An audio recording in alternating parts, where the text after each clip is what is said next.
자, 그 다음에 이중조정에 이해해 보겠습니다.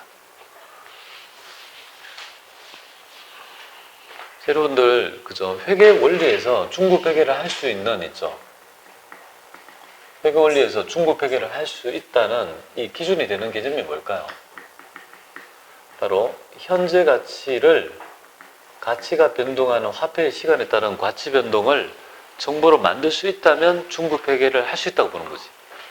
그러니까 리스크 회계를 할지 모든 우리 IFRS 할 때 평가라는 개념이 굉장히 많이 들어가지 않습니까? 그걸 할 수 있다면 중급 회계 실력자라고 보면 돼요.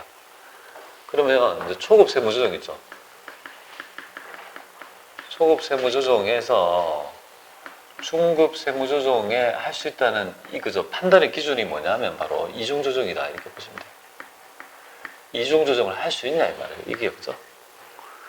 근데 우리 전산세무 1급이랄지 이런 데는 전부 다 얘밖에 안 나요. 초급 세무조정. 이걸 되게 어려워하죠. 그러니까 세무조정을 할 때 처음에 부닥치는 부분이 유보와 기타의 차이점을 어떻게 아느냐 이거죠. 그걸 이제 해결을 오랜 시간에 걸쳐가지고 되면 그 다음에 봉착되는 부분이 바로 이중조정에 대한 개념을 굉장히 힘들어하는 거예요. 그것까지 어느 정도 되면 우리 재경관리사의 이중조정 문제는 별로 어렵지 않아요. 되게 쉽고 그렇습니다. 그래서 이제 이런 것들을 장악해가지고 완벽하게 본인 걸로 만들어야지 회계사나 세무사 2차 시험을 볼 수 있거든요. 가끔 제가 옛날에 가르쳤던 애들이 몇 명 있는데 걔도 1년에 한 번씩 있죠. 또 합격해서 또 찾아와요. 뭐 인사하러. 저번에 자주 1년에 한두 번씩 찾아오는 것 같아요. 그래서 고마웠다고. 왜냐면 이중조정이 되게 어려운 개념이거든요. 자, 어떤 개념인지 잘 들어보시고 이해 안 된다 해도 좋아요. 몇 번 하면 되니까 한번 볼게요. 조금 해보신 분들은 금방 할 것 같고요. 왜냐면 궁금증을 조금만 제가 살짝 그죠? 터져드리면 개념이 잡히는 거니까. 처음 해보는 분들은 몇 번 봐야 되고 그런 겁니다. 자, 이거 이중조정의 의미 매도 가능 증권 가지고 설명드릴게요. 자, 매도 가능 증권을 평가합니다. 20만 원 주고 샀는데요. 기말에 30만 원으로 평가돼요. 그래서 우리 회계 기준에 따라 공정가치법에 따라 공정가치 변동을 인식하는 회계 처리. 그럼 그죠? 10만 원 올리고 여기에 뭘 올립니까? 매도 가능 증권 평가이익 계상하죠. 근데 매도 가능 증권 평가이익은 뭐가 되냐면 이 자본이 되죠. 자본. 이거는 자산이 되잖아요. 자산. 그러니까 자산을 증가하고 자본을 증가한 거죠. 그럼 어디에도 단기 순이익에 영향을 준 적이 없는 거 아닙니까? 맞잖아요. 이게 두 개의 회계 처리가 손익계산서에 영향을 주지 않죠. 손익계산서에 영향을 주지 않는다는 것은 단기 순이익에 영향을 주지 않는 거고 세금과 무관한 회계 처리라는 걸 이해해야 됩니다.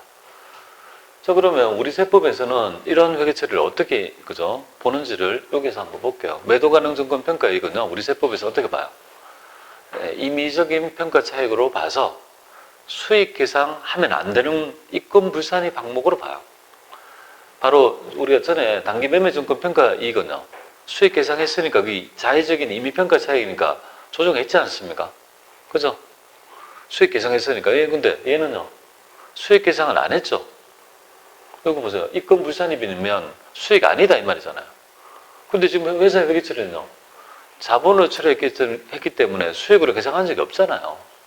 그럼 차이가 나가 안 나요? 차이가 안 나지 당연히. 세법은 수익 계상하지 말랬는데 평가를 해서 수익 계상 안 했으니까 차이가 없는 거지. 그러면 차이가 안 난다 해서 여러분들이 그거를 전부 다 세무조정을 하지 않으면 어떻게 될까요? 어떤 문제가 발생할까요? 가만히 냅두면 지금 현재 만들어진 매도 가능증은 30이잖아요. 30. 그렇지 않습니까? 평가를 해서. 근데 세법이 원하는 거는요, 20이잖아요. 이거를 적절하게 관리할 필요가 있는 거 아니에요?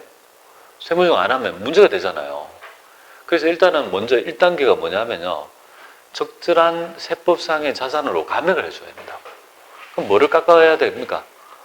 자산을 깎는 게 뭐죠? 송금산입에서 뭐야? 10만 원 깎아야 되는 거 아니에요? 맞잖아요. 여기 10만 원 깎았잖아요. 요건 됩니까? 요거는 여기 돼요, 안 돼요? 요거는 이해되죠, 그죠? 안 하면 문제가 된다고요. 30이 만들어지니까 세법의 자산은 30이 아니잖아요. 20이니까 관리할 필요가 있으니까 감액에 마이너스부가 하나 필요한 거 아니에요. 요걸 했어요. 했죠? 그리고 냅두면 어떻게 돼요? 송금산입은 차감 조정이니까 세금을 덜 내게 되죠. 이 회계 처리는 전혀 뭐예요?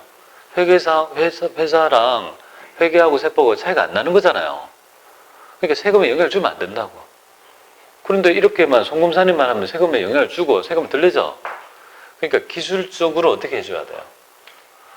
똑같은 금액에 동일의 금액을 입금산입하고, 입금산입하면 하나는 송금산입, 아까는 입금산입하니까 뭐예요?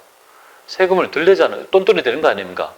그리고 여기 자본계정의 증가인 추가적인 관리하기 싫어서 기타로 치면 세금 소득금액의 효과 있죠. 소득도 전혀 왜곡이 없이 세금도 영향을 주지 않으면서 유보를 관리할 수 있더라 이 말이에요. 유보를 관리할 수 있더라. 그러면 여기에서 여기 이렇게 돼요. 자, 이걸 양쪽 조정, 동시 조정, 이중 조정 이런 식으로 불리는데요. 첫 번째가 이제 세법에 보세요. 세법상 매도 가능 조건의 장부가 이건 20이 돼야 되니까 1단계 감액. 그러면 이렇게 되면 세금이 털어져 버려요. 회사의 회계 처리랑 세법의 차이가 없는데, 그러니까 소득 금액에 영향이 없이 세금에 영향 없이 조정해 주니까 똑같은 금액을 입금 산입해서 기타로 함으로써 소득 금액에 영향을 주지 않으면서 그죠? 유보를 관리할 수 있더라 이 말이에요. 이게 바로 이중 조정이다. 그러면 언제 이런 경우가 나타나냐죠. 그걸 얘가 설명을 드리고 있어요. 오랫동안 찾은 결과가 이거가 됩니다. 모든 유형은요, 세무조정 분계가 하나는 IS하고 FP 짝을 이루어요. 모든 앞에 있는 모든 세무조정 보면 IS 계정 하나랑 FP 계정이 항상 그죠? 짝을 이루게 돼요.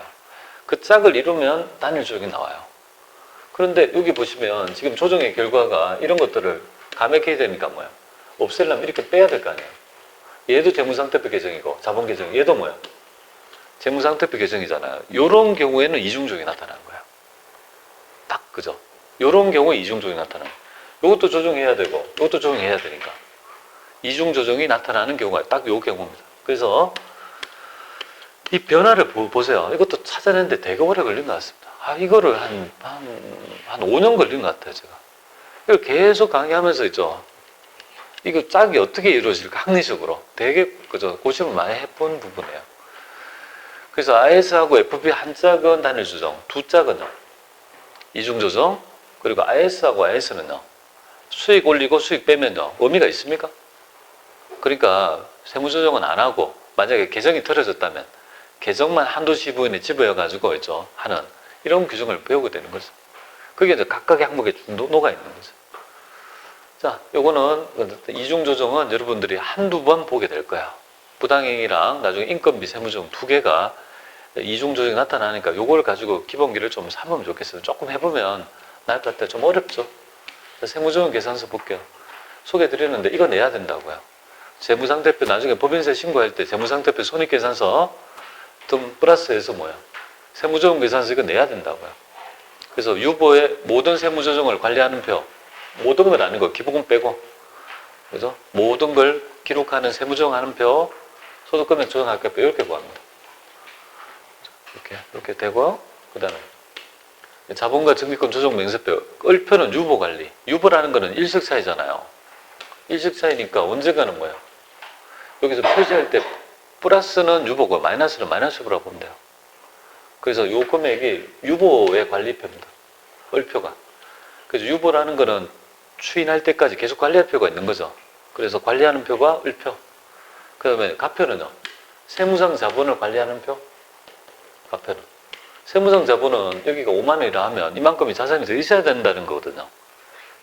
회사가 만든 자산보다 뭐야?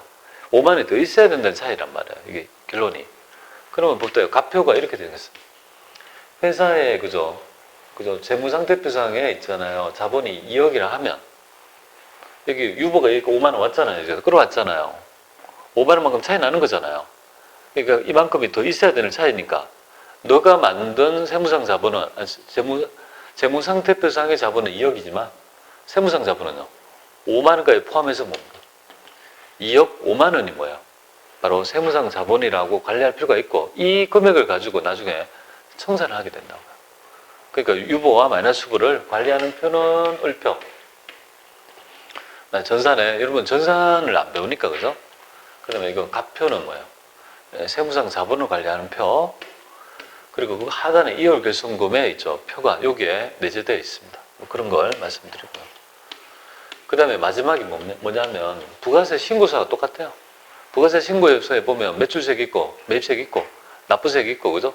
가산세 등 그죠? 뺀 나머지가 차감 납부세액 전체적인 세금이 어떻게 되는지를 다 부가세 신고서에 볼 수 있는 거잖아요. 그처럼 법인세도 마찬가지입니다. 법인세, 입금, 송금, 각사소득 구하고 과세 표준 단계, 산출세액 단계, 차감 납부세액 단계 이렇게 나눠서 어떻게 세금이 규정되어 있는지를 봅니다. 각사소득 구하고 과세 표준 단계 구하고 산출세액 단계 구하고 납부세액 구하고 그 다음에 전체적으로 기납부를 빼서 차감 납부세액 전체 있죠. 차가감 납부세액을 구하는 전체적인 모습을 보여주는 있죠. 표가 바로 법인세 과세표준 및 세액조정계산서가 될 것 같습니다. 여러분은 1년에 한 번씩 하니까 좀 낯설죠. 세무조정 만약에 하게 되면 실제 1년에 한 번 하니까 낯설잖아요. 자주 하면 되는데 한 몇백 번 해보면 되는데 그죠? 자주 하면. 그런데 법인세가 제가 강의를 1년에 뭐 보통 매번 하잖아요. 법인세 강의. 1년 내도록 한다고요. 그래서 제가 만약에 한 석 달, 넉 달 안 하다가 하면요. 아니, 조문을 잊어버린 게 감각이 막 떨어지는 거예요. 한 넉 달 안 하고 한 적이 있었어요. 예전에 제가 교육 간다고. 교육, 뭐, 직군교사 간다고 교육 안 한 적이 있었는데, 넉 달만 하니까 되게 낯설더라고요. 매일 하던데, 그죠? 여러분, 1년 만에 하면 되게 낯설죠?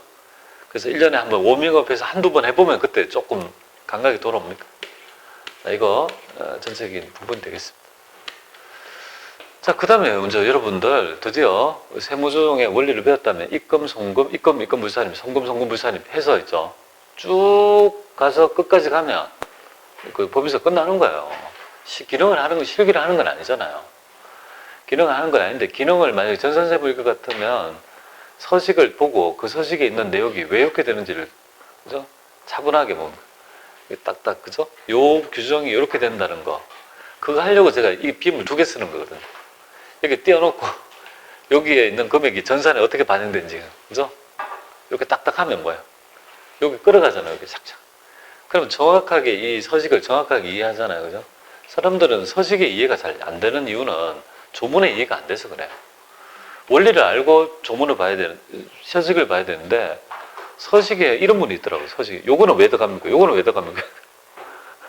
첫날부터 질문을 그렇게 하는 분이 있어요. 그래서 제가 아니, 법인세를 배워봤으니까 배워봤대요.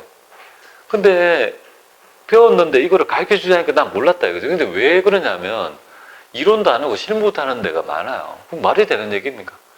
베이스를 깔고 거기에 대한 정확한 이해가 돼야지 그 이해 베이스가 여기에 옮겨놓은 거에 불과한 거죠. 그죠? 네, 그러니까 여러분들도 법인세를 한 번에 정복하겠다? 아, 그거는 굉장히 힘들어요. 의욕만 가지고 되는 게 아니죠. 보통 사람이라면 제 같으면 몇십 년이 걸리더라고요. 여러분 똑똑하시니까 저보다 훨씬 더 그죠? 빨리 익히겠죠. 그냥 시간이 걸린단 말이에요. 그죠? 개념을 잡고 정확히 하면 시간이 걸리는 거니까 1년 만에 법인세를 정보한다? 그러면 너무 좋겠습니다. 네, 그러나 그렇지 않다. 자, 입금 있죠? 네, 보겠습니다. 입금 계속 하고 입금은 좀 끊었다가 해야 될 것 같네요.